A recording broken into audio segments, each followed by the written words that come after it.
So hi guys. ஒருத்தவங்க வந்து அர்ஜென்ட்டாக நாளைக்கே வீடியோ போடுங்க அப்படின்னு சொல்லிட்டு கேட்டாங்க. அவங்களுக்காகவே இந்த வீடியோ. ஸோ என்ன அப்படின்னா, கெட்டில், அயன் பாக்ஸு அந்த மாதிரியான திங்ஸ் எல்லாம் யூஸ் பண்ணலாமா அப்படிங்கிற மாதிரி கேட்டிருந்தாங்க. யூஸ் பண்ணிக்கலாம். ரூம் ஃபுல்லாக வந்து லோ வோல்டேஜாக இருக்கனால உள்ளார போடக்கூடாது, வெளியே போட்டுக்கணும் அப்படின்னு சொல்லிட்டு சொல்லுவாங்க. ரூமுக்கு வெளியே நிறையவே வந்து சுவிட்ச் பாக்ஸில் இருக்குது, அங்கே வந்து நீங்கள் வந்து போட்டுக்கலாம்.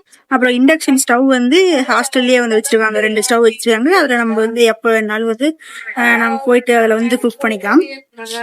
அதுக்கப்புறமேட்டு வந்து லாண்ட்ரி வந்து எப்படின்னு சொல்லிட்டு கேட்டாங்க. நீங்கள் வந்து ஒரு பக்கெட்டில் வந்து ஒரு பக்கெட் நம்புற அளவுக்கு ட்ரெஸ் எடுத்துகிட்டு வரணும். அதை எடுத்துகிட்டு வந்துட்டு இங்கே ஹாஸ்டல்லேயே வந்து லாண்ட்ரி இருக்குது, அந்த பக்கெட்டில் கொண்டுட்டு போய் நீங்கள் கொடுத்தீங்க அப்படின்னா வந்து அவங்க வந்து துவைச்சி திரும்ப அதே பக்கெட்லேயே வந்து போட்டு வச்சுருவாங்க. நீங்கள் வந்து திரும்ப போயிட்டு வந்து எடுத்துக்கலாம். இது வந்து ஒரு நாள் இல்லைன்னா 2 நாளிலே வந்து கொடுத்துருவாங்க. அதுக்கப்புறமேட்டு வந்து திங்ஸ்லாம் ஆர்டர் போட்டு வாங்கிக்கலாமா அப்படிங்கிற மாதிரி வந்து கேட்டிருந்தாங்க. ஸோ அது என்ன அப்படின்னா வந்து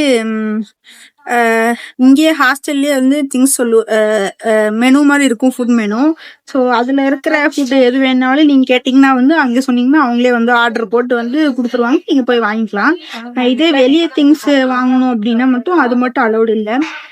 வெளியே திங்ஸ் வாங்கிக்கிறதுக்கு வந்து அது எப்படி இருக்கும்னு சொல்லிட்டு தெரியாது. நாளைக்கு ஏதாச்சும் அது சாப்பிட்டு ஏதாச்சும் ஆயிடுச்சுன்னா நாளைக்கு காலேஜில் இருக்கிற ஃபுட்டு சாப்பிட்டு ஏதாச்சும் ஆயிடுச்சு, அந்த மாதிரி ஏதாச்சும் ப்ராப்ளம் வரும்ல. அதனால வந்து அது மட்டும் அலௌடு இல்லை. மற்றபடி வந்து இங்கேயே வந்து ஃபுட்டுக்கு ஆர்டர் போடுறது வந்து மெனு வச்சுருக்காங்க. ஸோ அதில் நீங்கள் வந்து போட்டு வந்து வாங்கிக்கலாம். அவ்வளோதான். வேற ஏதாச்சும் டவுட் இருந்துச்சுன்னா வந்து கேளுங்க.